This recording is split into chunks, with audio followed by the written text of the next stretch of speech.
guys and welcome back. So I'm officially a mum now. It's just been absolutely crazy.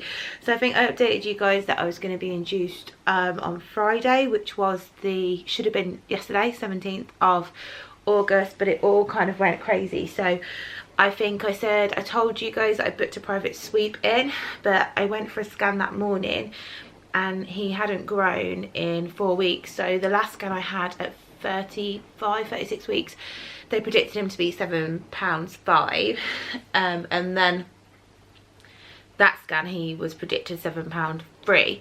So they then done a sweep there and then, which was kind of a waste of time because I wasn't remotely dilated. So that was a Friday, so they said they were going to induce me from the Sunday. So I went into hospital on the Sunday to be induced, which was the most horrible experience of my life. And I don't like scaring people, but I want to be honest. So basically with an induction, they give you 2 pessaries a day, vaginal pessaries a day, which it kind of makes your uterus contract. So I had one, I think the first one at 10 AM. By 11 AM I had no idea. When people told me inductions were painful, I thought they meant the labour was painful. I didn't realise the whole induction was painful. I was literally doubled over in pain about half an hour later until midnight, when it finally eased off, when I had they gave me a sleeping tablet, but I think because it had a muscle relaxant, it let me relax. So all the muscles kind of undo. It just feels like everything's tightened up so much, and because it's in your middle, you can't sort of sit, you can't stand, you can't lay. It's just so uncomfortable. But the hospital really look after you. Like, they brought us food and things like that, but you have to stay on your own in a shared ward. You can have your other half there, but they've only got a chair to sleep in. So I sent Tom home because I thought, we have a newborn, you need to get some sleep. So I was induced twice a day. It made me dilate a little bit, but not a lot. So for 2 days you're induced twice a day. So the next day it repeated. It wasn't as painful the Monday. I think my body either got used to it or I don't know, but it was still painful, but not as bad as Sunday. I was crying in pain, and I was so worked up as well because I thought, if this is painful, like, I'm not going to get through labour, which is another story in its own. So that was 2 days, and I made some progress, and it started to drop, but they encourage you to walk around and bounce on the ball as well. But you're in so much pain. It felt like my hips were being slowly pulled apart, and I don't know, it just felt really, really horrendous. So thank God they gave you sleeping tablets because they completely knocked you out. But the only pain relief you can have is cocodamol during this time, which I don't, kind of like everyday painkillers don't do anything for me. I don't take them because they don't do anything. But I did take them, but they didn't help. So then that would have been Sunday, Monday. Tuesday was a rest day, so I loved that day. You're not allowed to leave hospital, but you have no medication, so your body can relax. So I walked loads. I was walking around the car park for an hour waiting for Tom to turn up. I just thought, I'm just going to walk, I'm going to bounce on the ball. I've got some footage of me bouncing the ball, just doing everything I could. My parents came and visited, went for lunch with at the hospital restaurant and everything like that. And then the induction started again on Wednesday. And that morning, they were like, you're not really dilated at all still on day 3. Which is so, like, when you've gone through that much pain and everything, it's so deflating. So, yeah, that was like, no. So that was about 11 AM. And then I thought, I don't know what's going to happen. This is going to end up in a C-section. I could have just had a C-section. He's not ready, you know, all the mess up with the dates. I was getting really frustrated. I was like, I've been in hospital, not slept properly. My dog was really distraught. She was not happy that I was in hospital. She just acted really differently. I felt bad for him being induced as well, that he was like, you know, tired. Everything goes through your head. And then 4:30 they checked me and I was 3 centimeters dilated. So they need you to get to 3 centimeters, and then you can be have your waters broken, which will help you go into labor. But it was so busy, so somebody had been in 3 centimeters dilated from like 24 hours before. So there was like a day and a half wait for when you were dilated to go down and get your waters popped.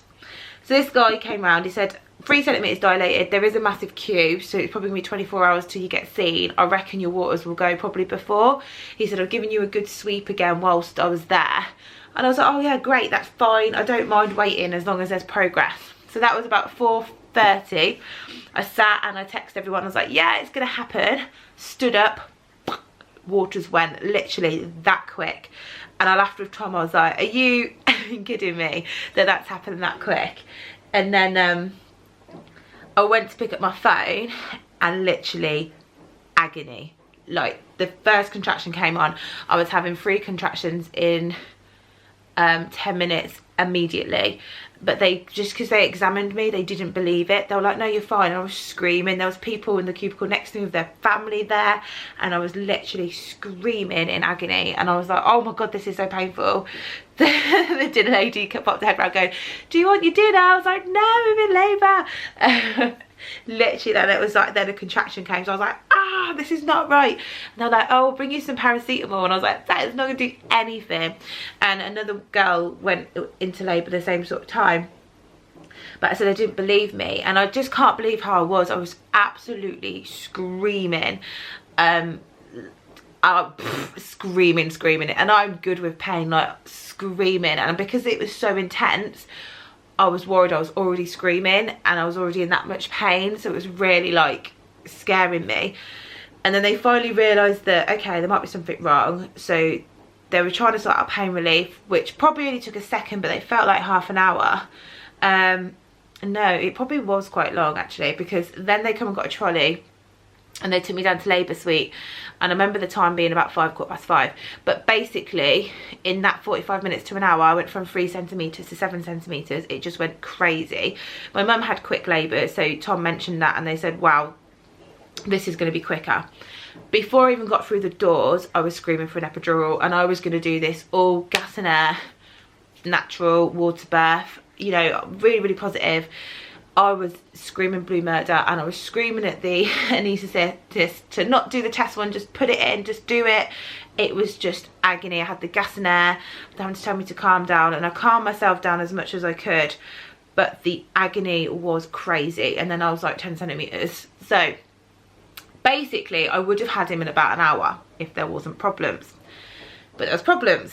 So, and I thought there would be, and I kept saying there is something wrong, and everyone just kept saying, calm down, you're not pushing right, we're trying to help you. And they were like, come on, you know, you blah blah blah blah blah. Yeah, the epidural kind of helped a bit, but it didn't stop it, and I had to get into this rhythm.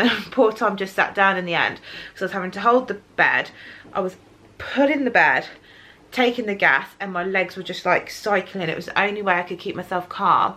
And then just as it built, it just got worse and worse and worse. I could see the clock in front of me, and I thought, right, I'm gonna have him by 6. And then suddenly it was like 6:30 and it was 7. And it was weird, because considering how painful it was, time was going really, really quick. 4 hours this was going on for. And then they said that I wasn't pushing properly, so they were going to have to cut me and use forceps.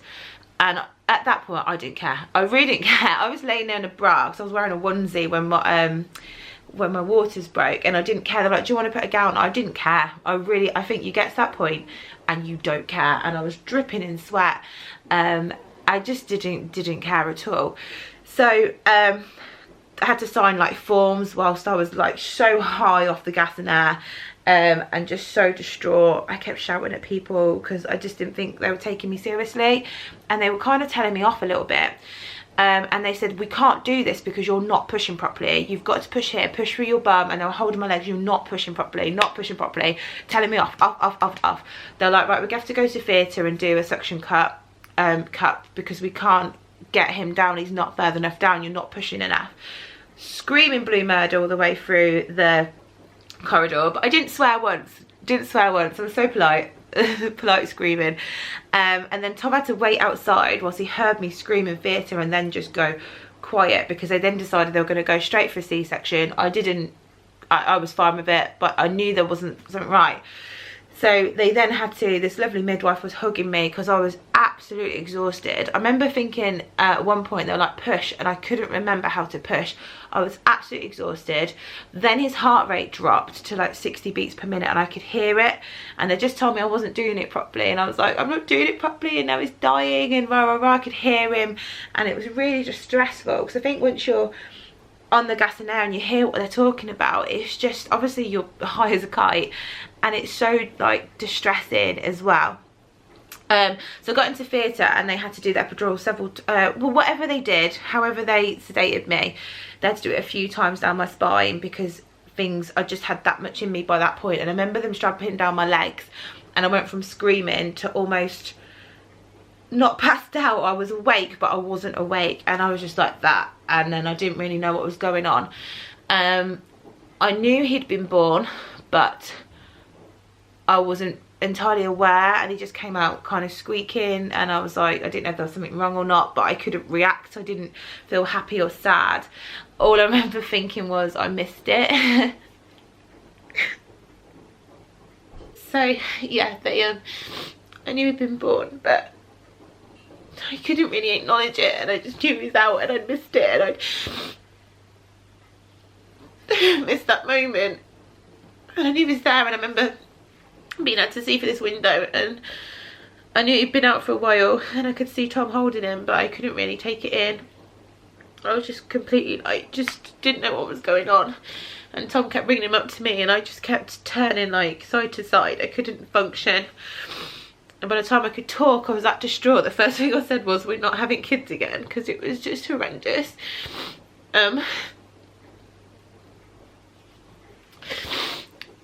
It was horrendous. And then I wanted to hold him, but I couldn't move my hands. My hands were like numb. I was like numb from here. I remember trying to lift my head up to look at him, and I couldn't lift my neck. I could move my hands. And then yeah, they took him to check him and everything, and he was fine. But he was born at 9:30, and I didn't touch him till like 11 o'clock at night. And they took me into a side room, and then they came over and said, and they looked a bit sheepish, they said there was no way I was going to be able to deliver him naturally. He was facing turned the wrong way, and his head was back pushing against my spine, and he was trying to get down, and there was just no way he was going to get down on his own, and I was obviously pushing as much as I could, but there was just no way he was going to get out. And his head was completely pointed because he'd been trying, I'd been trying, and obviously we'd been trying for 4 days to get him down, 4 days of pushing, and it's just a shame that we went through all that. And then I would have needed a C-section all along. They said there was no way that I would have been able to deliver him naturally. I had to lay in this room for about an hour for all the anaesthetic to kind of wear off and check I was okay, and try some water. And then they all knew about my story, and they're all coming in, and they're all lovely about it, and I was apologising for shouting at them, but I think by that time they realised the amount of pain I would have been in. And I mean, I was exhausted, and you're not allowed to drink straight away, and anyone that's had gas and air, it just completely dries your throat out. And then I finally got to hold him about 11:30, and I was updating family, and because they obviously got a last text saying I was 3 centimetres, and then suddenly there was a baby there. So all in all, it was really, really quick. But yeah, I've forgotten a lot of it, but it's really traumatic. I will have more children. I'm not going to let it put me off, because I now know. But it's just been frustrating because I had a catheter put in, so I couldn't really move, and I'm trying to do everything with him, but I'm feeling quite restricted, and I've probably had about I think it's about 12 hours sleep in a week now what I've had. But he is absolutely perfect, and he was £8.5, and he's fine from it all, and he's a very easy baby. But it's just a shame that we went through all that. The C-section was fine in the end. They didn't actually cut me when they put the forceps in, but they told me they did. But I think they must have changed their mind, because Tom heard it as well.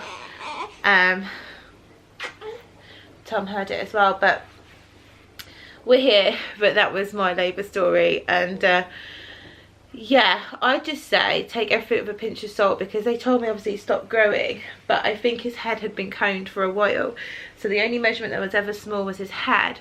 So they do the circumference, but I mean it's flattening out a little bit now, but they said it would have been coned for a while, so obviously that measurement would have been low, so he would have been fine and I wouldn't have been induced. I would have always needed a C-section, but the induction makes labour and everything in your uterus like so much more painful that it would have stopped a lot of the trauma, a lot of the pain and the distress and the exhaustion that my body had gone through. I think I went through 2 drips as well, and they weren't getting urine out of me and things like that, and you know, the cancer in your hand, and just so much.